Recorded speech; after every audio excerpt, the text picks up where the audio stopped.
11장. 요한은 겸손으로도 훌륭하였다. 이 환상에 대하여 예수께서는 오늘 아침 이렇게 말씀하셨다. 너와 너희 모두가 요한의 태도에서 너희가 지나쳐버리는 면들 중에 하나를 주목하기 바란다. 너희들은 요한이 순결하고 사랑하고 충실하기 때문에 그를 찬미한다. 그러나 그가 겸손으로도 훌륭하였다는 것에는 주의하지 않는다. 베드로가 나에게 온 것이 그의 덕택이었는데 그는 이 개인적인 점을 겸손되이 말 안 한다. 베드로의 사도, 따라서 내 사도들 중에서 첫째 사도는 요한이었다. 제일 먼저 나를 알아보았고, 제일 먼저 내게 말을 걸었고, 제일 먼저 나를 따랐으며, 제일 먼저 나를 알리었다. 그런데도 그가 어떻게 말하는지 보아라. 시몬의 아우 안드레아는 요한의 말을 듣고 예수를 따랐던 두 사람 중에 한 사람이었다. 안드레아가 제일 먼저 마주친 사람은 그의 형 시몬이었는데 안드레아는 시몬에게 우리는 메시아를 만났어 하고 말하였습니다. 그리고 그를 예수께 데리고 갔다.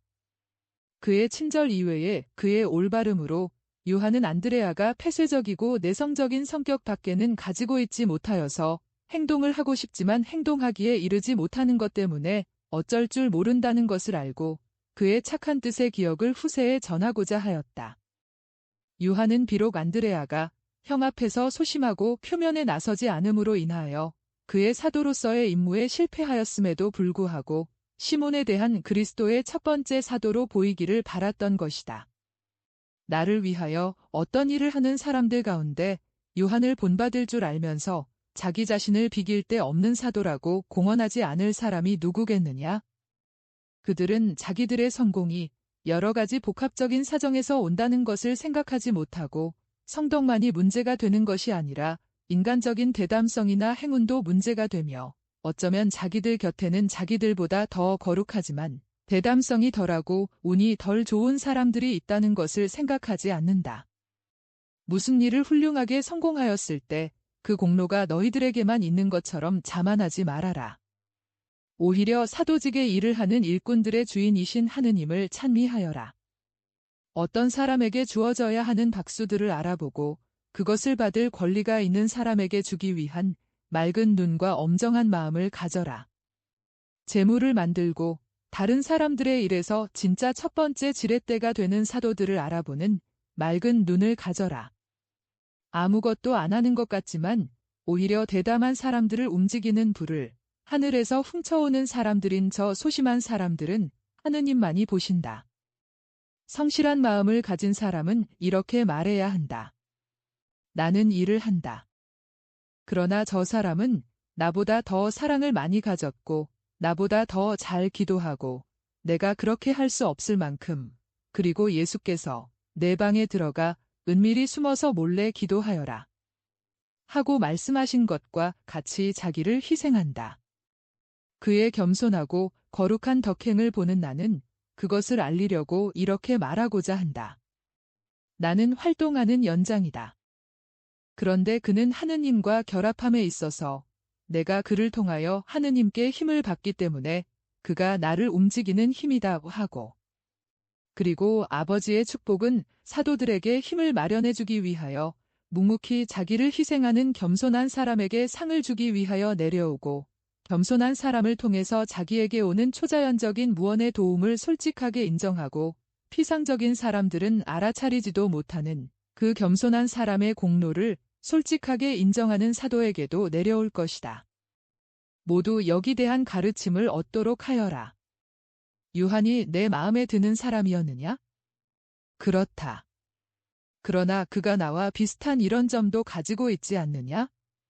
순결하고 사랑하고 순종하고 그리고 겸손하기도 한 사람. 나는 내 모습을 그에게 비춰보고 그에게서 내 덕행들을 보았다. 이 때문에 그를 제2의 나 자신처럼 사랑하였다. 나는 그에게서 그를 작은 그리스도로 인정하시는 아버지의 눈길을 보았다. 그리고 내 어머니도 이런 말씀을 하셨다. 나는 요한이 내 둘째 아들인 것 같은 느낌이 든다. 순전히 인간에 지나지 않는 그에게서 재생한 너를 보는 것 같이 생각된다우 하고. 5. 지혜가 가득한 어머니, 그분은 정말 잘 아셨다. 내 사랑하는 요하나. 맑은 하늘과 같이 완전히 깨끗한 너희들의 두 마음은 섞여서 오직 하나인 베일을 이루어 내게 사랑의 보호를 주었고 내가 어머니를 요한에게 주고 요한을 어머니께 드리기 전에 벌써 오직 하나의 사랑이 되었다. 그들은 서로 비슷하다는 것을 알아보았기 때문에 서로 사랑하였다. 아버지와 아들의 아들과 형제였던 것이다. 12장. 예수께서 벳사이다의 베드로의 집에서 필립보와 나타나엘을 만나시다. 나중 9시 반에 나는 이것을 서술해야 한다. 요한이 예수께서 초대받으신 집의 문을 두드린다. 한 여인이 앞으로 나와서 누구인지를 보고 예수를 부른다. 그들은 평화의 인사를 나눈다. 그리고 예수께서 요하나 일찍 왔구나 하고 말씀하신다. 시몬 베드로가 선생님께 벳사이다를 들러가시라고 청한다는 말씀을 드리려고 왔습니다. 시몬은 많은 사람에게 선생님 말씀을 했습니다. 저희들은 지난 밤에는 고기를 잡지 않았습니다. 저희들은 아는 대로 기도를 드리고 안식일이 아직 끝나지 않았기 때문에 돈벌이는 포기했습니다. 그리고 오늘 아침에는 거리로 다니면서 선생님 말씀을 했습니다. 선생님 말씀을 듣고 싶어하는 사람들이 있습니다. 선생님, 오시겠습니까? 예루살렘에 가기 전에 나자렛에 가야 하지만 가마. 베드로가 그의 배로 선생님을 벳사이다에서 티베리아에 모셔다 드릴 것입니다. 그러면 더 빨리 가실 수 있어요? 그럼 가자. 예수께서는 겉옷을 입으시고 배낭을 집어드신다. 그러나 요한이 배낭을 빼앗는다. 그들은 집주인에게 인사를 한 다음 떠난다. 환상에는 작은 마을에서 나가는 것과 벳사이다로 가는 길의 시초가 보인다. 대화는 들리지 않고 환상이 중단되기까지 한다. 환상은 벳사이다 어귀에서 다시 시작된다. 베드로와 안드레아와 야고보가 보이고 동구에서 이들과 같이 기다리는 여자들이 보이기 때문에 이 읍내라는 것을 알 수 있다. 평화가 너희와 함께 있기를. 자, 내가 왔다. 선생님, 저희로서도 기다리는 사람들로서도 고맙습니다. 안식일은 아니지만 선생님을 기다리는 사람들에게 말씀을 하지 않으시겠습니까? 하마. 내 집에서 말하겠다. 베드로는 몹시 기뻐한다. 그러면 오십시오. 이 사람은 제 아내이고 이 부인은 요한의 어머니, 그리고 저 부인들은 이 여자들의 친구들입니다. 그러나 선생님을 기다리는 사람들이 또 있습니다. 우리 친척들과 친구들입니다. 내가 오늘 저녁 떠날 터인데 그 전에 그들에게 말하겠다고 알려주어라. 그들이 가파르나움에서 해질 무렵에 떠났는데 아침에 벳사이다에 도착하는 것을 보았다는 말을 하는 것을 빼먹었다. 선생님, 제발 제 집에서 하룻밤 쉬십시오. 제 배로 티베리아까지 모셔서 지름길을 가시게 해드린다 해도 예루살렘까지의 길은 멉니다. 제 집은 가난하긴 하지만 정적하고 환대하는 집입니다. 오늘 밤은 저희들과 같이 계십시오. 예수께서는 대답을 기다리는 베드로와 다른 사람들을 바라보신다. 그들을 바라보시며 살펴보다가 빙그레 웃으시며 말씀하신다. 그러지. 베드로가 또다시 기뻐한다. 사람들이 문으로 들여다보고 눈짓을 한다. 한 남자가 야고보의 이름을 불러 예수를 손가락으로 가리키며 가만히 말한다. 야고보가 그렇다는 표시를 하니 그 사람은 내거리를 머물러 있는 다른 사람들에게 가서 이야기한다. 일행은 베드로의 집으로 들어온다. 연기에 검게 그을린 넓은 부엌 한 구석에는 그물들과 밧줄들과 고기 담는 바구니들이 있다. 한가운데에는 넓고 낮은 화덕이 있는데 지금은 불이 없다. 마주 나 있는 문으로는 한편에는 길이 보이고 한편에는 무화과나무와 포도나무가 있는 작은 정원이 보인다. 길 저쪽으로는 수의 담청색 물결이 보이고 작은 정원 너머로는 다른 집의 짙은 색벽이 보인다. 선생님께 제가 가진 것을 제가 아는 방식으로 드립니다. 좋다. 그리고 내가 사랑으로 주니 그보다 더 낮게 줄 수는 없을 것이다. 예수께 목을 축이시라고 물을 드리고 그 다음에는 빵과 올리브들을 드린다. 예수께서는 받아들인다는 것을 보이시려고 몇 입을 드시고는 나머지는 사양하시며 물리치신다. 어린아이들이 정원과 길에서 신기한 듯이 예수를 살펴본다. 그러나 그들이 베드로의 아이들인지는 모르겠다. 내가 아는 것은 베드로가 눈짓을 하여 이 어린 침입자들을 못 들어오게 한다는 것뿐이다. 예수께서는 빙그레 웃으시며 말씀하신다. 내버려 두어라. 선생님, 쉬시겠습니까? 여기는 제 거처이고 저기는 안드레아의 거처입니다. 마음대로 골라 쓰십시오. 쉬시는 동안에는 소리를 내지 않겠습니다. 옥상 정원도 있느냐? 이 포도나무도 있고요. 아직 거의 잎이 없지만 그늘을 조금 만들어줍니다. 그리로 데려다 다오. 그 위에서 쉬는 것이 좋겠다. 생각도 하고 기도도 드리겠다. 좋으실 대로 하십시오. 오십시오. 작은 정원에서 작은 층계가 지붕으로 올라가는데 지붕은 평평하고 낮은 담이 둘러쳐져 있다. 거기에도 그물과 밧줄들이 있다. 그러나 하늘에서는 얼마나 빛이 많이 내려오고 바다는 또 얼마나 새파란가. 예수께서는 걸상에 앉으셔서 어깨를 낮은 담에 기대신다. 베드로는 돛 하나를 집어서 포도나무 위와 옆에 펴서 해를 막아 드린다. 거기에는 산들바람과 정적이 있을 뿐이다. 예수께서는 분명히 그것을 즐기신다. 선생님, 저는 가겠습니다. 가거라. 그리고 너와 요한은 해가 질 무렵에 내가 여기서 말한다고 가서 일러주어라. 예수께서는 혼자 남으셔서 오랫동안 기도하신다. 제 둥지로 갔다가 돌아오곤 하는 비둘기 두 쌍과 지저귀는 참새들 외에는 기도 드리시는 예수 주위에 아무 소리도 없고 살아 움직이는 것이란 아무것도 없다. 여러 시간이 조용하고 평화롭게 흘러간다. 그런 다음 예수께서는 일어나셔서 옥상을 한 바퀴 도시고 호수와 길에서 노는 어린이들을 내려다 보신다. 예수께서 그들을 보고 미소를 보내시니 어린이들도 미소로 응답한다. 예수께서는 집에서 100m쯤 떨어진 곳에 있는 작은 광장 쪽을 보신다. 그런 다음 내려오셔서 부엌으로 가시어 말씀하신다. 아주머니, 호숫가를 한 바퀴 돌고 오겠습니다. 예수께서는 나가셔서 실제로 그쪽 방향으로 아이들 곁으로 가신다. 그리고 뭣들하니? 하고 물으신다. 전쟁놀이를 하고 싶었는데 얘가 싫다고 해서 고기잡이 놀이를 하고 있어요. 전쟁놀이를 원치 않는 어린이는 가냘프지만 눈이 매우 빛나는 작은 남자이다. 아마 그는 가냘프기 때문에 전쟁을 하다가 다른 아이들이 땜일 것을 알고 그 때문에 평화의 편을 드는 모양이다. 그러나 예수께서는 그 기회를 이용하여 그 어린이들에게 이렇게 말씀하신다.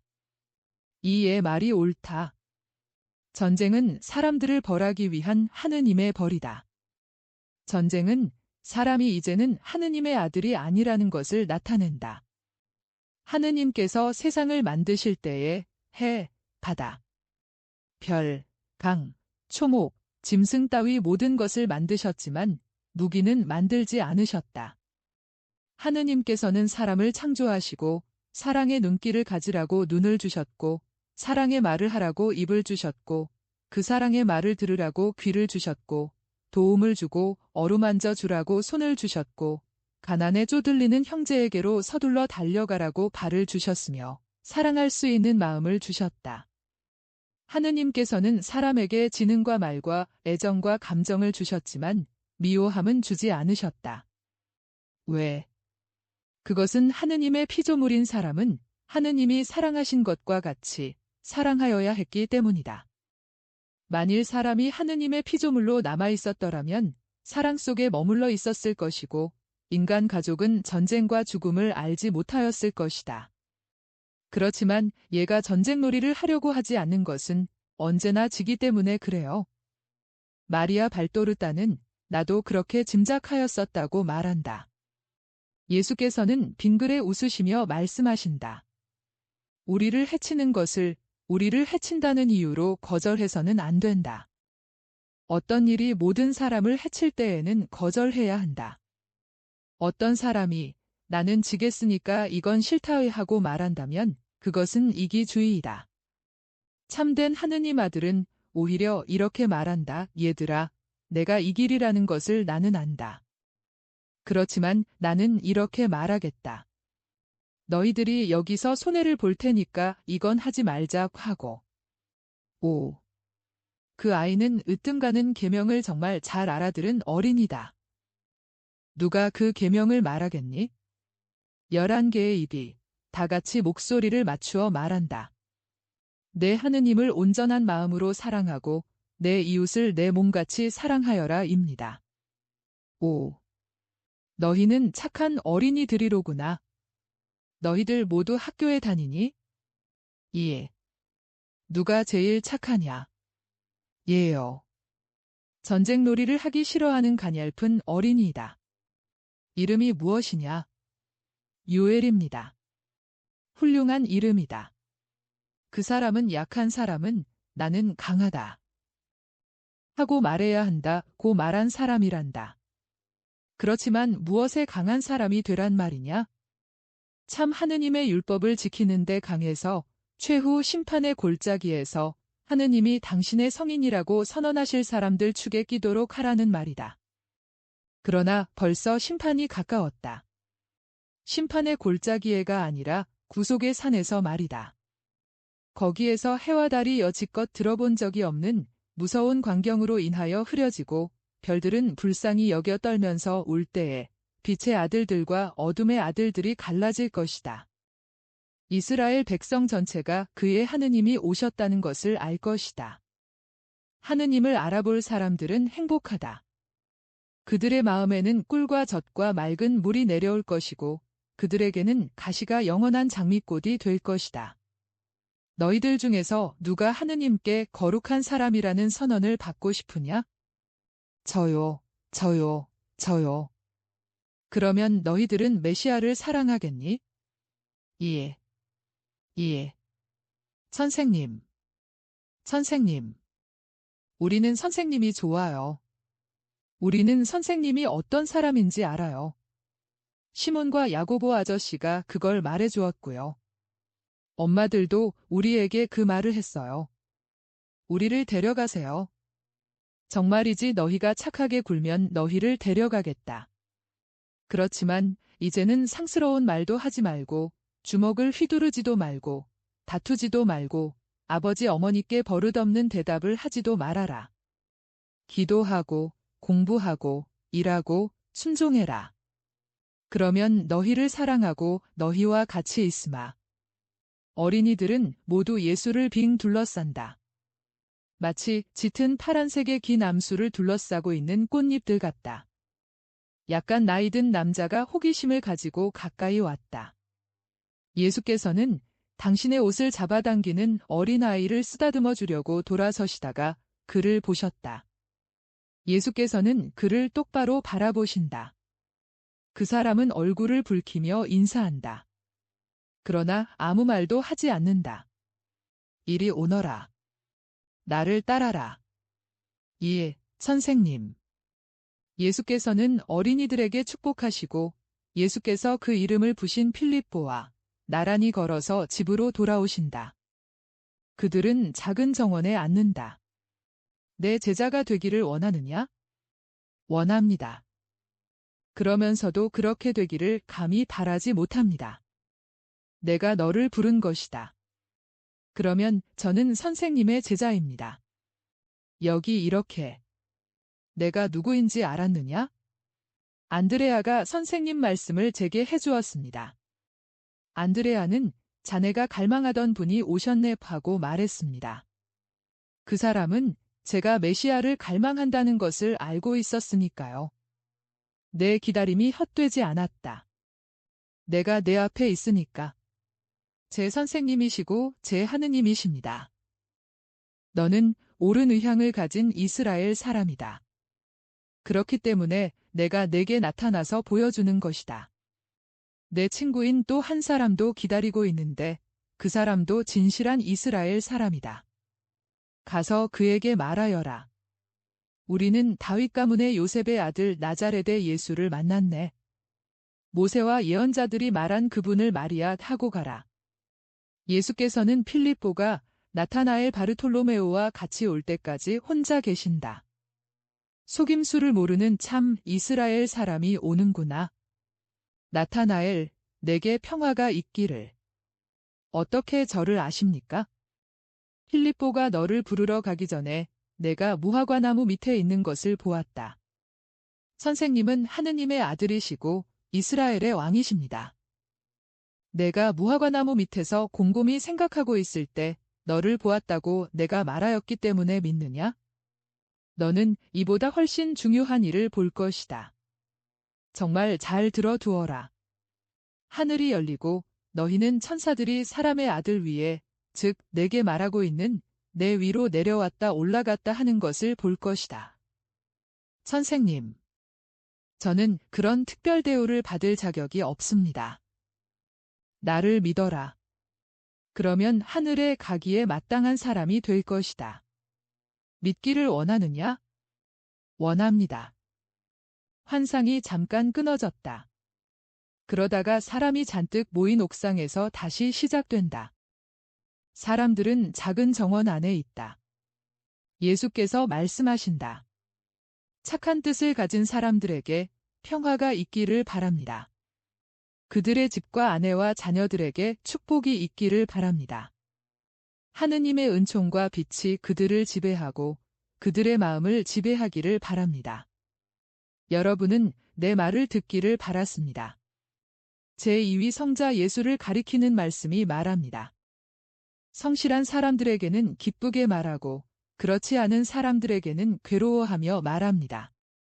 거룩한 사람들과 순결한 사람들에게는 사랑을 가지고 말하고 죄인들에게는 연민을 가지고 말합니다. 말씀은 거부하지 않습니다. 말씀은 물을 갈망하는 땅을 적시는 강과 같이 와서 그들에게 시원한 물과 물에 실려온 진흙에 영향을 줍니다. 여러분은 하느님의 말씀이시며 아버지의 말씀이신 메시아의 제자가 되려면 어떻게 해야 하는지를 알고 싶어 하십니다. 그런데 메시아는 거룩하고 변함없는 십계명의 말씀을 다시 듣게 하려고 이스라엘 백성을 모으러 왔습니다. 그리고 십계명의 말씀이 벌써 이 세상에 있음으로 해서 성화의 근원이 되었으니 구속과 천국의 때가 오면 사람이 얼마나 더 거룩하게 되겠습니까? 나는 귀머거리들과 소경들과 벙어리들과 문둥병자들과 마비 환자들에게 이렇게 말합니다. 일어나시오. 나으시오. 생기를 되찾아 걸으시오. 당신들이 나를 보고 내 말을 듣고 내게 대하여 말할 수 있도록 많은 빛과 말과 음파가 당신들에게 옵니다 하고. 그러나 나는 여러분의 육체보다는 오히려 여러분의 정신에 말합니다. 착한 뜻을 가진 사람들은 두려워 말고 내게로 오시오. 만일 여러분의 정신이 상처를 입었으면 내가 그 정신을 온전하게 만들어 주겠습니다. 병들었으면 고쳐주겠습니다. 죽었으면 다시 살리겠습니다. 나는 다만 여러분의 착한 뜻만 원할 뿐입니다. 내가 여러분에게 요구하는 것이 어려운 일입니까? 아닙니다. 나는 유다교 교사들이 요구하는 것과 같은 수백 가지 계명을 여러분에게 강요하지 않습니다. 나는 십계명을 지키시오. 하고 말합니다. 율법은 하나이고 변환이 있습니다. 율법이 방금 태어난 인간과 같이 그 줄기에 피어나기 시작하는 장미꽃과 같이 아름답고 깨끗하고 신선한 것으로 사람들에게 주어진 때부터 많은 세기가 지났습니다. 간단하고 분명하고 지키기 쉬운 율법이었습니다.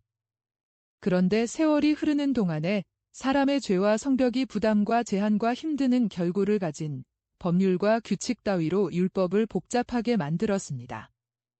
나는 하느님께서 주신 그대로의 율법으로 여러분을 도로 데려가겠습니다. 그러나 여러분의 이익을 위하여 제발 부탁이지만 그것을 그 당시에 이스라엘 사람들과 같은 성실한 마음으로 받으시오. 죄는 서민인 여러분보다도 높은 곳에 있기 때문에 여러분은 말보다는 마음으로 한층 더 원망을 합니다. 나는 그것을 압니다. 신명기에는 해야 할 일이 모두 적혀 있고 거기에 덧붙일 것이 아무것도 없었습니다. 그러나 그것을 다른 사람들에게는 적용하면서 자기 자신들에게는 적용하지 않는 사람들을 비판하지 마시오. 여러분은 하느님께 말씀하시는 것을 하시오. 그리고 무엇보다도 가장 중요한 두 가지 계명을 완전히 지키도록 힘쓰시오. 만일 여러분이 여러분의 모든 힘을 기울여 하느님을 사랑하면 여러분은 죄를 짓지 않을 것입니다. 죄는 하느님께 고통을 끼쳐드리는 것이니까요. 사랑하는 사람은 고통을 주기를 원치 않습니다.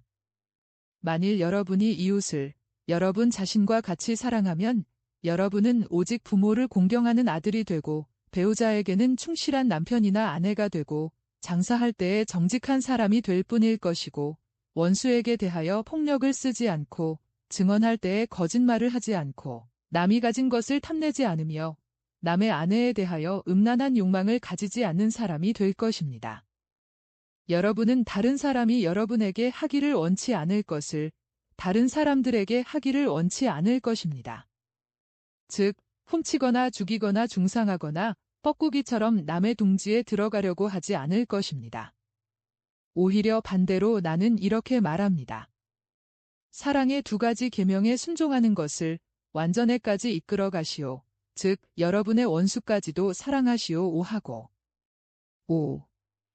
만일 여러분이 하느님께서 사랑하시는 것과 같이 사랑할 줄을 안다면 원죄와 개인적인 죄로 인하여 당신의 원수가 된 사람을 지극히 사랑하시는 하느님, 사람들에게 구세주를 당신의 아들인 어린 양, 즉 여러분에게 말하는 날을 여러분의 모든 죄를 대속하도록 약속하신 메시아를 보내실 정도로 사람을 사랑하시는 하느님께서는 여러분을 얼마나 사랑하시겠습니까?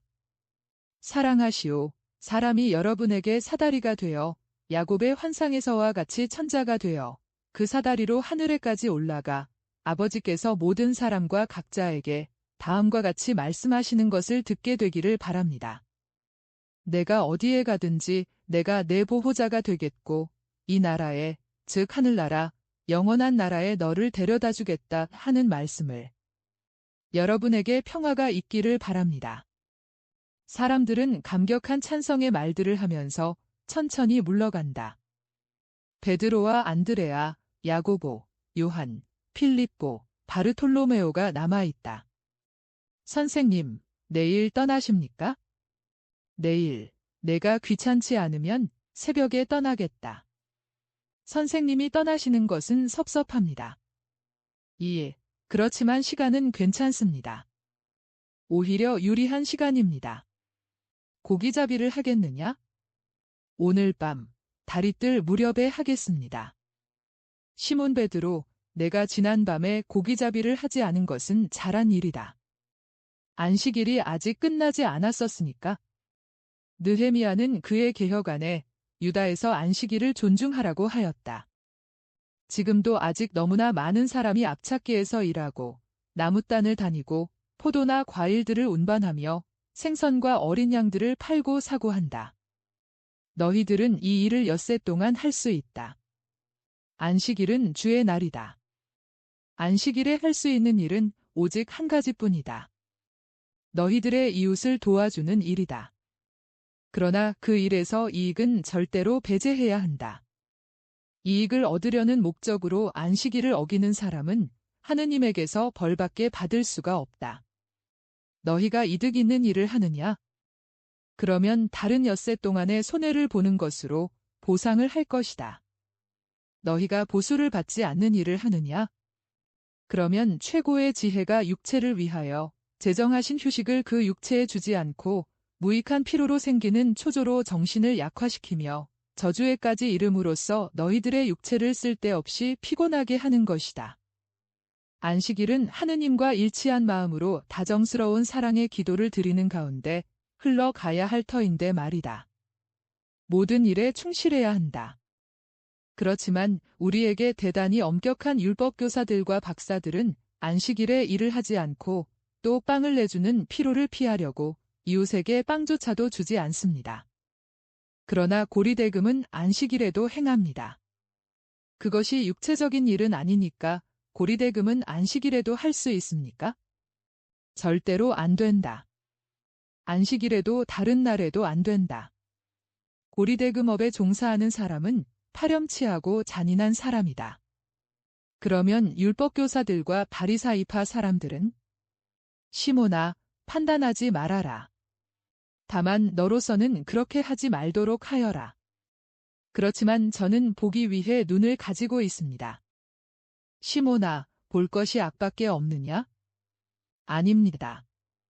선생님. 그러면 왜 악만을 본다는 것이냐? 선생님의 말씀이 옳습니다. 그러면 내일 새벽에 요한과 같이 떠나겠다. 선생님. 시몬아, 무슨 일이냐? 선생님은 예루살렘에 가시지요? 너도 잘 알지 않느냐? 저도 과월제를 지내러 예루살렘에 갑니다. 안드레아와 야고보도 가고요. 그래서 나하고 같이 가고 싶다는 말이지. 그럼 고기잡이는 어떻게 하고? 또 돈벌이는 어떻게 하고? 너는 돈을 가지는 것이 좋다고 말하였지? 그런데 나는 여러 날 머물러 있을 것이다. 나는 우선 어머니 집에 가고 돌아올 때에도 들르겠다. 전도하기 위하여 들르겠다. 너는 어떻게 하겠느냐? 베드로는 두 가지 욕망 사이에 끼어서 어쩔 줄을 모른다. 그러나 나중에는 결심한다. 저는 가겠습니다. 돈보다는 선생님이 먼저이십니다. 저도 가겠습니다. 저도요. 우리도 가지, 필립보. 그러면 오너라. 나를 도와다오. 오. 베드로는 예수를 도와드린다는 생각에 깜짝 놀란다. 저희가 어떻게 합니까? 내가 말해주마. 너희가 잘하려면 내가 하라는 대로 하면 된다. 순종하는 사람은 언제나 잘한다. 즉시 기도를 드리자. 그리고 각자 집으로 돌아가도록 하여라. 선생님은 뭘 하시겠습니까? 나는 또 기도를 드리겠다. 나는 세상의 빛이다. 그러나 또한 사람의 아들이기도 하다. 이 이유로 나는 인간의 죄를 속죄하는 사람이 되기 위하여 항상 영원한 빛과 연결되어 있어야 한다. 기도하자. 예수께서는 시편의 노래를 읊으시는데 이런 말로 시작되는 노래이다. 지존하신 분의 거처에 몸을 숨기고 전능하신 분의 그늘 아래 머무는 사람아. 야훼께서 내 피난처시여. 내 요새이시며 내가 의지하는 너의 하느님이라고 말하여라. 그분이 너를 사냥하는 자의 덫과 악의의 찬말에서 구해주시리라. 운운. 나는 이 노래를 제 사권에서 찾아냈다. 내가 로마 숫자를 제대로 읽었다면 제 사권의 둘째 노래 제 90번인 것 같다. 환상은 여기서 끝난다. 나는 성경을 펼쳤다. 우연히 집회서 23장 1절에서 4절이 눈에 띄었다. 내 마음에 드는 기도이다. 생각이 갈피를 잡지 못하고 마음이 교만으로 가득 차는 일은 매우 쉬운 일입니다. 아니, 차라리 죽으면 죽었지? 이렇게 되기는 싫습니다. 주여, 이것은 당신을 잃는다는 뜻인데 저는 당신을 잃고 싶지 않습니다. 채찍과 징계를 사용하십시오. 그러나 당신의 오랑캐 꽃을 땅에 그대로 있게 하여 주십시오. 12시에 나는 예수께 이렇게 말씀드렸다. 나는 예수께서 베니냐 수녀에게 하신 말씀, 한 구절을 읽고 있는 중이었는데 그 구절이 그날의 내 묵상거리였다. 주님, 제 손을 잡아 인도해 주십시오. 저는 당신이 원하시는 것을 원하고 다른 것은 원치 않습니다. 그렇지만 세상이 무섭습니다. 예수께서는 내가 어떤 공포에 대하여 말하는지 아시고 이렇게 대답하셨다. 그들이 내가 하고 있는 것이 내 이름으로 또 내 뜻에 따라 한다는 것을 인정하기를 거절하면서 침묵을 강요하면 너도 베드로와 요한이 절름발이를 낫게 한 다음에 최고 법원에서 대답한 말을 대답하여라. 우리 또는 내가 하느님의 말씀보다 당신들의 말을 듣는 것이 하느님 보시기에 옳은 일이겠는지 한번 판단해 보시오. 우리 또는 나는 보고 들은 것을 말하지 않을 수가 없습니다. 하고. 뿐만 아니라 너는 내가 내게로 와서 내가 보고 듣고 하지 않을 수 없게 하는 것을 막지 못할 것이다. 그리고 너로서는 세상에 빛을 주기를 원하시는 하느님의 말씀보다도 하느님께 침묵을 강요하고자 하는 세상의 말을 듣는 것은 어리석은 짓일 것이다. 만일 내가 그것을 원한다면 누가 내게 장애가 되겠느냐? 13장 유다 타데오가 예수를 가나의 혼인잔치에 초대하기 위하여 벳사이다에 오다. 베드로의 집 부엌이 보인다. 예수 외에 베드로와 그의 아내와 야고보와 요한이 있다. 그들은 저녁 식사를 끝낸 모양이어서 서로 이야기를 나누고 있다. 예수께서는 고기잡이에 관심을 보이신다. 안드레아가 들어와서 말한다. 선생님 댁 가까이 산다는 사람이 선생님의 사촌이라고 하는 분과 같이 여기 왔습니다. 예수께서는 일어나서 문 쪽으로 가시며 오라고 일러라 하고 말씀하신다. 그리고 기름 등잔과 화덕의 불빛으로 유다 타데오가 들어오는 것을 보시고는 아니, 유다 형이 예수. 얘야, 나다 그러면서 그들은 서로 입맞춤을 한다. 유다 타데오는 남성미의 절정에 있는 미남자이다. 예수만큼 크지는 않지만 키가 크고 늠름하고 균형이 잘 잡혔으며 성 요셉이 젊었을 때 모양으로 머리카락이 갈색이고 얼굴빛은 올리브 빛깔이지만 흐리지는 않으며 눈은 예수의 눈과 약간 공통점이 있다. 파란 빛깔을 띠었기 때문이다. 그러나 거의 연보랏 빛이다. 네모진 수염은 갈색이고 머리카락은 굽슬굽슬하지만 예수의 머리카락보다는 덜 컬이 되었고 수염과 같이 갈색이다. 나는 가파르나움에서 왔어. 배를 타고 왔지?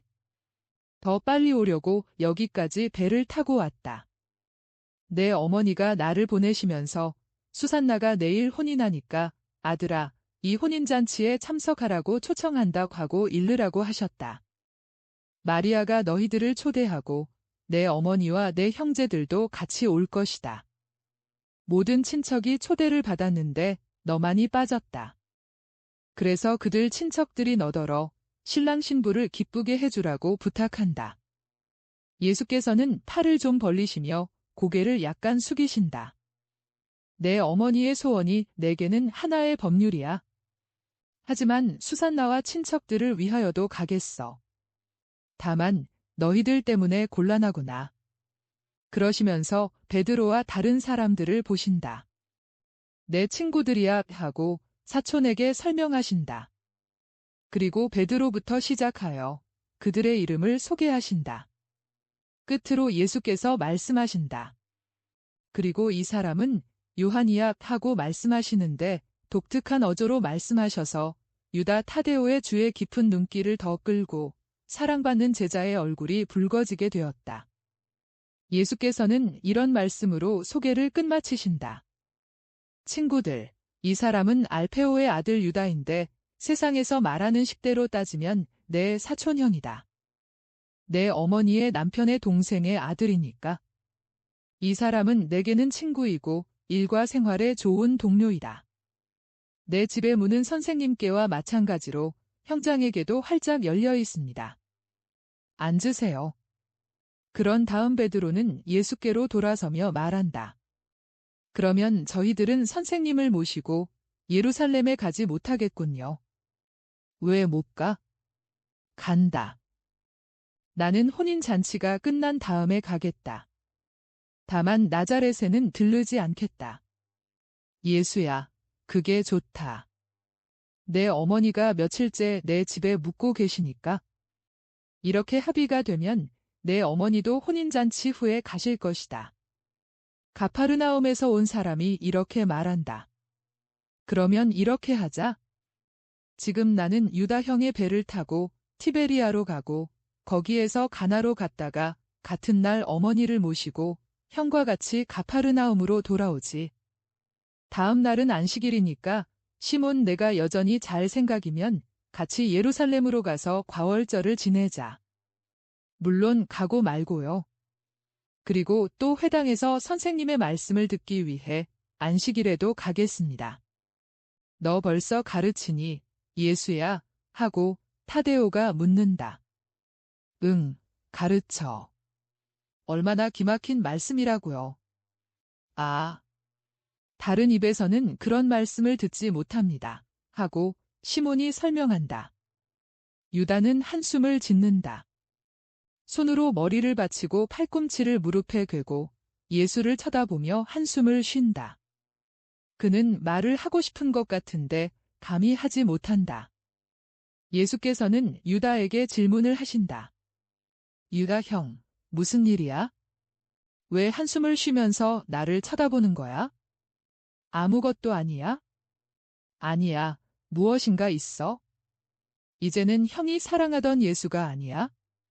형이 비밀을 가지지 않던 예수가 아니냐 말이야. 오. 그래 너는 내가 사랑하는 예수다. 그리고 내가 없어서 얼마나 아쉬운지 모른다. 사촌 형의 선생인 내가 말이다. 그럼 말해봐. 예수야. 나는 이 말을 하고 싶었다. 신중하라고. 내게는 너밖에 없는 어머니가 계시다. 너는 스승이 되기를 원하지만 다른 스승들과 같지 않은 스승이 되기를 원한다. 그런데 너도 알다시피 나보다 더 잘 알다시피 세력 있는 특권 계급들은 그들이 만들어 놓은 관습에 반대되는 것을 허락하지 않는다. 나는 내 사고방식을 안다. 그것은 거룩하다. 하지만 세상은 거룩하지 못하고 거룩한 사람들을 못살게 군다. 예수야. 너도 내 종형 세례자의 운명을 알고 있지? 지금 옥에 갇혀 있는데 그가 아직 죽지 않은 것은 저 더러운 분봉왕이 군중과 하느님의 경로를 무서워하기 때문이다. 더럽고 미신을 믿고 동시에 잔인하고 방탕한 저 분봉왕이 너는 어떻게 하겠니? 어떤 운명을 향해서 가려고 하는 거냐? 유다 형, 내 생각을 그렇게도 썩 잘 알고 있는 형이 그것을 내게 물어보는 거야? 이 말이 형에게서 오는 거야? 아니야. 거짓말을 하지 마라. 내게 그런 말을 하라고 형을 보냈지? 내 어머니는 아니야, 분명히. 유다는 고개를 떨어뜨리고 말이 없다. 형, 말해봐. 내 아버지, 그리고 아버지와 함께 요셉과 시몬이. 알겠니? 내 이익을 위해서 너와 마리아 아주머니에 대한 애정으로. 그이들은 내가 하려고 하는 일을 좋게 보지 않고 그래서 내가 어머니를 생각했으면 하고 있다. 그럼 형은 어떻게 생각하고 있어? 나는. 형은 하늘의 목소리와 땅의 목소리 사이에서 몸부림치고 있어. 나는 천한 세상의 목소리라고 생각하지 않고 땅의 목소리라고 했어. 야고보도 그래. 야고보는 형보다도 더해. 그러나 형들에게 말하지만 땅 위에는 하늘이 있고 땅의 이익 위에는 하느님의 대의가 있어. 형들은 사고방식을 바꿀 필요가 있어. 형들이 그렇게 할 줄 알게 되면 완전한 사람이 될 거야. 그렇지만 내 어머니는? 유다 형, 이 세상의 지식에 따른 아들로서의 내 의무를 일깨워줄 권리를 가진 분, 즉 어머니께 물질적으로 필요한 것을 마련해 드리기 위하여 일할 내 의무, 어머니 곁에 남아있으면서 어머니를 도와드리고 위안해 드려야 하는 내 의무를 일깨워줄 권리를 가진 분은 어머니밖에 없어. 그런데 어머니는 이 모든 것에서 아무것도 요구하지 않으셔. 나를 얻으신 때부터 어머니는 가정 환경의 차원보다 더 넓은 차원에서 나를 다시 찾아 얻기 위하여 나를 잃어야 한다는 것을 아시고 그 순간부터 거기 대한 마음의 준비를 하셨어. 어머니의 가문에서는 하느님께 바치는 이 절대적인 의지가 새로운 것이 아니야. 할머니는 어머니가 빛을 보고 미소 짓기 전에 성전에서 들이셨어. 어머니는 기나긴 겨울밤이나 별들이 총총 박힌 맑은 여름밤에 나를 가슴에 껴안으실 때 당신의 거룩한 어린 시절 이야기를 수없이 많이 해주셨어. 어머니는 세상에 태어나신 시초에서부터 당신을 하느님께 바치셨어. 그리고 그보다 더한 것은 어머니가 나를 얻으셨을 때 내가 있는 곳에, 즉 하느님에게서 오는 내 사명을 다하는 길에 있기 위하여 당신을 바치셨어. 모든 사람이 나를 버리는 시간이 있을 거야. 그것이 몇 분 안 되는 시간 동안의 일이겠지만 모든 사람이 비열의 지배를 받아. 모두가 자신의 안전을 위하여 나를 알지 못하였으면 더 좋았을 것을 그랬다고 생각할 거야. 그러나 이해하고 아시는 어머니는 항상 나와 같이 계실 거야. 그리고 형들 모두는 내 어머니를 통해서 내게로 돌아올 거야 확신하고 사랑하는 믿음의 힘으로 모두를 당신께로 끌어당기실 것이고, 그렇게 해서 모두를 내게로 도로 데려올 거야. 나는 내 어머니 안에, 내 어머니는 내 안에, 그리고 우리는 하느님 안에 있기 때문이야. 이것을 세상의 관점으로는 친척들이고 초자연적인 관점으로는 번이고 아들들인 형들 모두가 이해하였으면 좋겠어. 형, 그리고 형과 더불어 모든 친척이 내 어머니가 어떤 분인지를 알지 못해. 그것을 알고 있으면 어머니가 나를 당신에게로 예속한 채로 붙잡아 두지 못했다고 마음속으로 비탄을 하지 않고 오히려 내 어머니를 하느님과 가장 가까운 친구로 영원하신 아버지와 당신의 사랑하는 아들에 대하여 무엇이든지 할 수 있는 유력자로 떠받들 거야. 나는 가나에 꼭 갈 거야. 나는 어머니를 기쁘게 해드리고 싶어. 그 시간 이후에는 형들이 더 잘 이해할 거야. 예수께서는 위엄이 있고 설득력이 있다. 유다는 예수를 주에 깊게 바라보고 곰곰이 생각하다가 말한다. 나도 내가 받아들이면 꼭 너와 같이 모두들 있는 대로 가겠다. 내가 옳은 말을 한다고 생각하기 때문이다. 내 무분별과 내 형제들의 무분별을 용서해라. 너는 우리들보다 정말이지 훨씬 더 거룩하다. 나는 나를 모르는 사람들에게는 원한을 가지고 있지 않아. 또 나를 미워하는 사람에 대하여도 원한을 가지고 있지 않아. 그러나 그들이 자기 자신에게 스스로 끼치는 해 때문에 고통을 느껴? 그 배낭에는 무엇이 있어? 내 어머니가 보내시는 옷이다. 내일은 큰 명절이라 내 어머니는 당신의 예수가 손님들과 조화되기 위해서는 이것이 필요할 것이라고 생각하시는 것이다. 어머니는 내게 이 옷을 만들어 주시려고 날마다 새벽부터 저녁 늦게까지 쉬지 않고 길쌈을 하셨다. 그렇지만 겉옷은 마치지 못하셨어. 아직 가장자리 술 장식이 안 되었어. 내 어머니는 그것을 몹시 애석하게 여기신다. 그럴 필요 없어. 내가 입고 있는 옷을 그대로 입고 가고 그 옷은 예루살렘에서 입게 남겨두겠어. 성전이 혼인잔치보다는 훨씬 더 중요하니까. 내 어머니는 그것을 매우 기뻐하실 거다. 베드로가 말한다. 새벽에 가나 가는 길에 들어서시려면 지금 곧 떠나셔야 합니다. 달이 뜨기 시작했고 도항은 순조로울 것입니다. 그러면 가자. 유하나, 가자. 너는 데리고 가겠다. 시몬 베드로, 야고보, 안드레아, 잘들 있어라. 너희들을 안식일 저녁 가파르나움에서 기다리겠다. 아주머니, 안녕히 계세요. 아주머니와 온 집안에 평화가 깃들기를 바랍니다. 예수께서는 유다와 요한과 같이 나오신다. 베드로는 호숫가에까지 따라 나와 배를 조작해서 떠나는 것을 돕는다. 그리고 환상이 끝난다. 예수의 말씀. 질서정연한 일을 할 때가 되면 가나의 혼인잔치의 환상을 여기에 삽입하여라.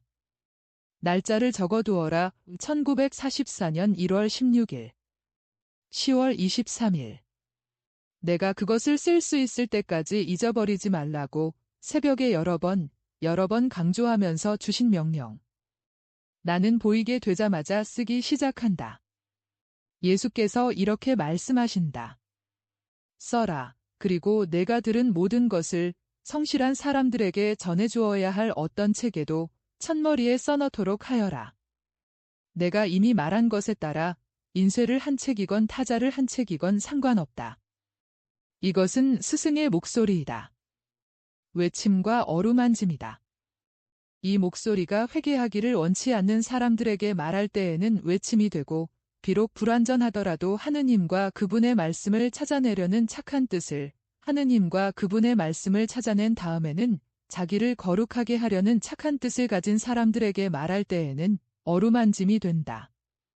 이 사람들에게는 말씀이 친구의 어루만짐이 되고 예수의 축복이 된다. 이 말씀을 어떤 책에도 첫머리에 넣어라. 그리고 더 안전하고 승인된 바리사이파 사람들과 사두 가이파 사람들과 율법 교사들과 박사들의 악의로 인하여 그 책들이 효과 없게 되지 않도록 항상 승인된 책들에는 내가 1943년 12월 7일에 내게 준 말로 된 기도문을 넣는 것이 좋을 것이다. 지금 당장은 이것으로 충분하다. 그리고 또 다시 오겠다.